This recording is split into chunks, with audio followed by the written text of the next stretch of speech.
अस्सलाम वालेकुम dear students. Chapter chemical kinetics में एक और लेक्चर के साथ मैं आपके सामने हाजिर हूँ।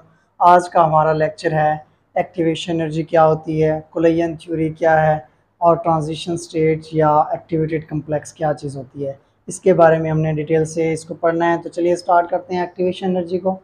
एक्टिवेशन एनर्जी क्या होती है? वो कम से कम एनर्जी जो रिएक्टेंट्स को चाहिए होती है प्रोडक्ट में कन्वर्ट होने के लिए, उसको हम क्या कहेंगे? उसको हम एक्टिवेशन एनर्जी कहेंगे।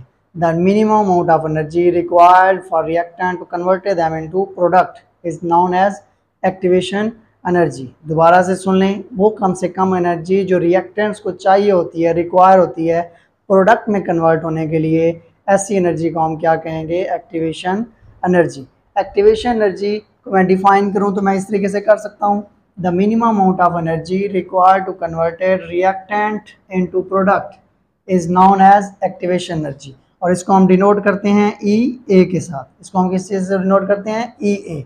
हमेशा याद रखिएगा एक्टिवेशन एनर्जी का रेट ऑफ रिएक्शन से इनवर्स रिलेशनशिप है। अगर एक्टिवेशन एनर्जी ज़्यादा होगी तो रेट ऑफ रिएक्शन स्लो होगा, रिएक्शन का रेट क्या होगा? स्लो होगा। और अगर एक्टिवेशन एनर्जी लो होगी तो रेट ऑफ रिएक्शन क्या होगा? हाई होगा। तेज़ी से रिएक्टेंट प्रोडक्ट में कन्वर्ट हो जाएंगे।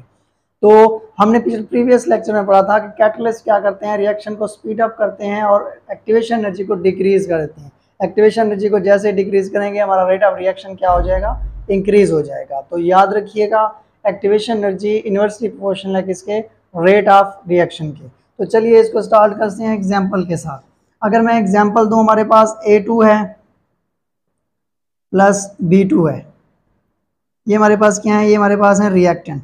इन्होंने एक दूसरे के साथ रिएक्शन किया है। अब हमने तस्वुर कर लेना है कि A2 प्लस B2 इन्होंने रिएक्ट किया, रिएक्टेंट हैं तो इन्होंने बना दिया जी इस तरीके से। ये बॉन्ड क्या होगा? ब्रेक होगा। और इस तरीके से क्या होगा? B का बॉन्ड ब्रेक होगा। और हमने माइंड में रख लेना है कि इस तरीके से हमारे पास क्या होगा? नया बॉन्ड बनेगा।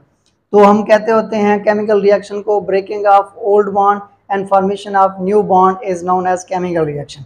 तो आपने माइंड में कर लिया कि ये हमने तस्वुर कर लिया कि ये रिएक्शन, ये बॉन्ड क्या होगा? ये टूट जाएगा, ये टूटेगा और नया बॉन्ड ए बी के दरमियान बनेगा।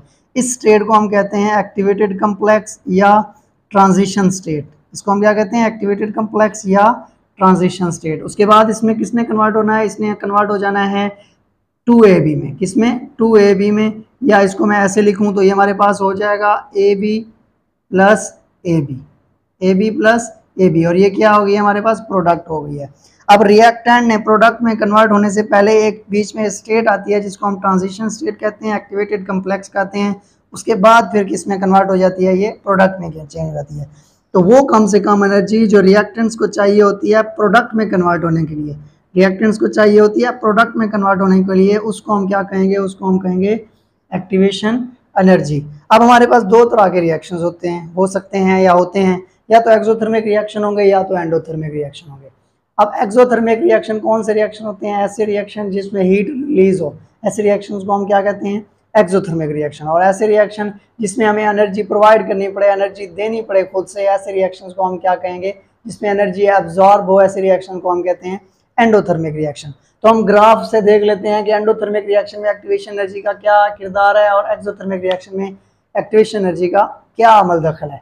तो एक्सोथर्मिक की अगर मैं बात करूं तो एक्सोथर्मिक में मैं अगर ग्राफ बनाऊंगा तो रिएक्टेंट हमारे पास कौन से हैं? A2 plus B2। ये हमारे पास क्या है? ये हमारे पास रिएक्टेंट है। अब रिएक्टेंट ने कन्वर्ट होना है किसमें? प्रोडक्ट में। यानी कि इसमें किसमें कन्वर्ट हो गया? AB प्लस AB में।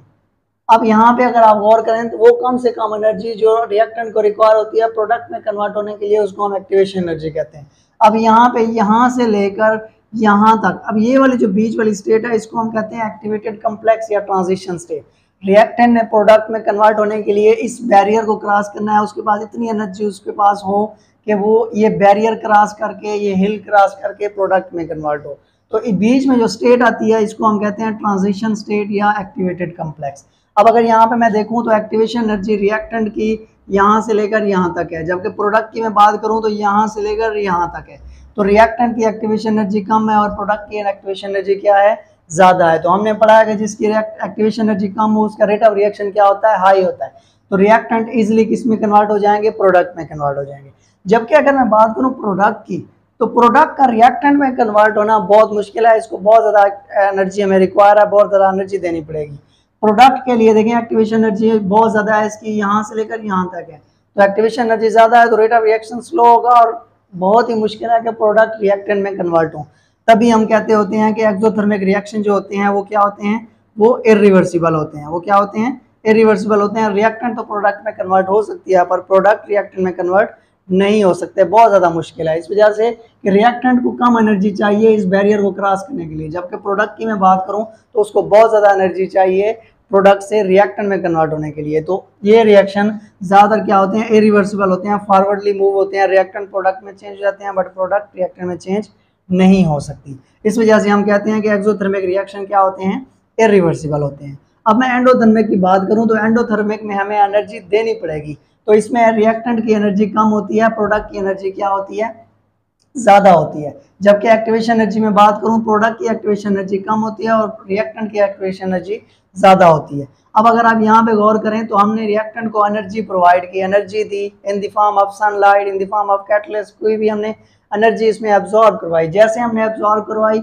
रिएक्टेंट क्या हो गए, रिएक्टेंट एक्टिवेटेड कम्प्लेक्स से गुजरते हुए, इस पहाड़ी से गुजरते हुए प्रोडक्ट में कन्वर्ट हो गए। अब हमने वो कम से कम वो एनर्जी इसको प्रोवाइड की गई, एक्टिवेटेड कम्प्लेक्स को, बैरियर को, हेल को क्रॉस करके किस में कन्वर्ट हो गया, प्रोडक्ट में।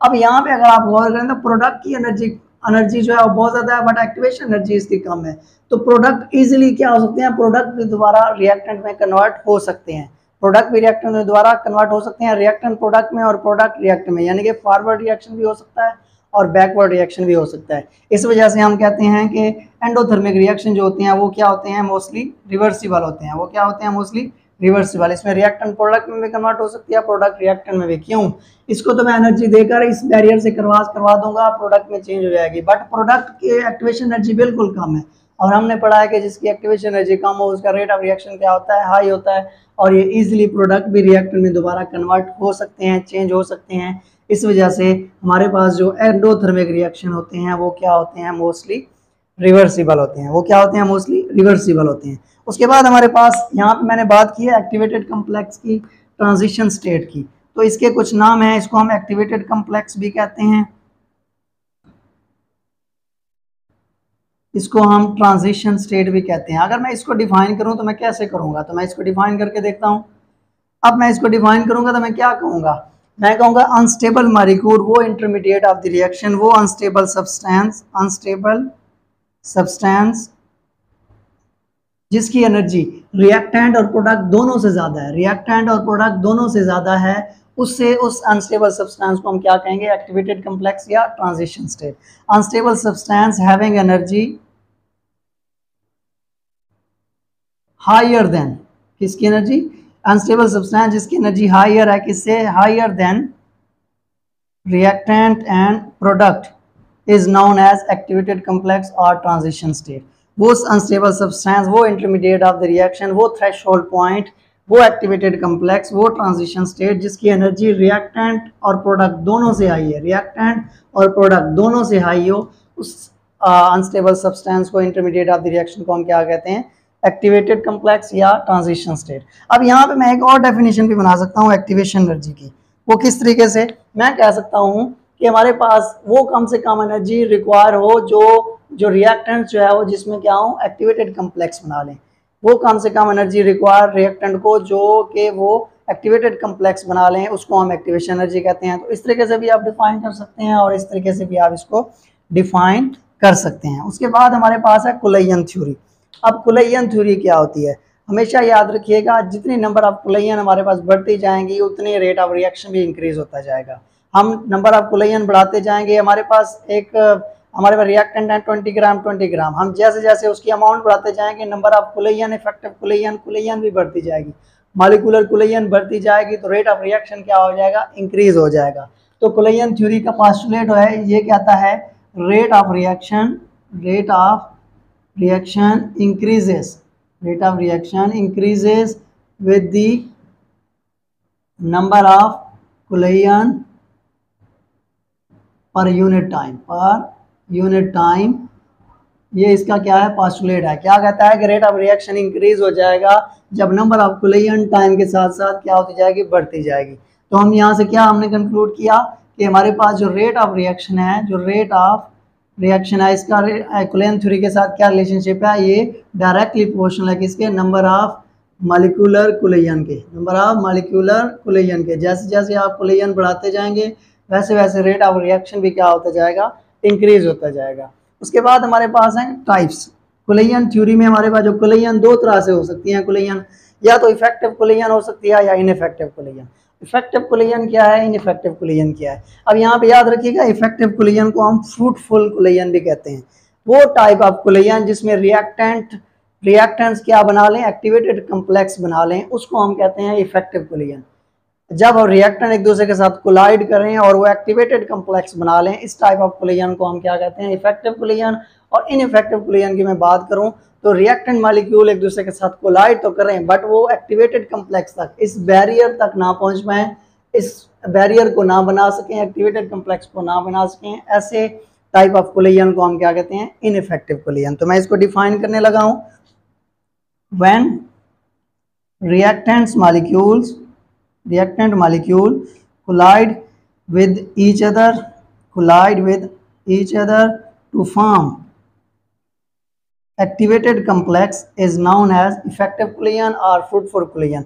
When reactant molecule collide with each other to form activated complex, जब रिएक्टेंट के मॉलिक्यूल एक दूसरे के साथ कोलाइड करके एक्टिवेटेड कम्प्लेक्स बना दें तो इस टाइप ऑफ कुलेयन को हम क्या कहते हैं, इफेक्टिव कुलेयन। और ये वाली टाइप ऑफ कुलेयन जो होती है इसमें रिएक्टेंट कंप्लीटली प्रोडक्ट में चेंज हो जाते हैं।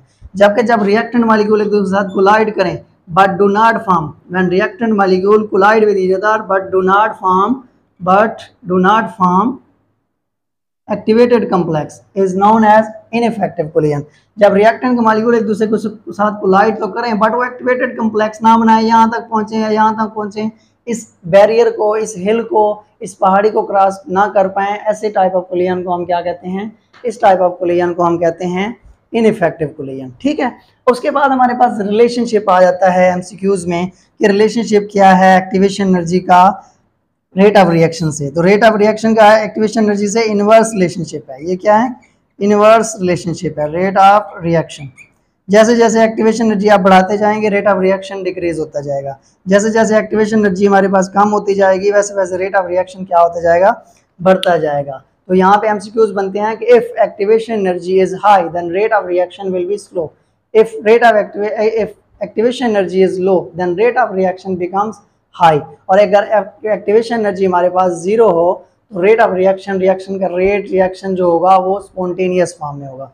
तो ये तीन एमसीक्यूज आपने याद रखनी है कि एक्टिवेशन एनर्जी का रेट ऑफ रिएक्शन से इनवर्स रिलेशनशिप है। तो ये था हमारा आज का if activation energy, collision theory and activated or transition state. उम्मीद करता हूँ कि आपको ये अच्छी तरीके से क्लियर हो गया होगा।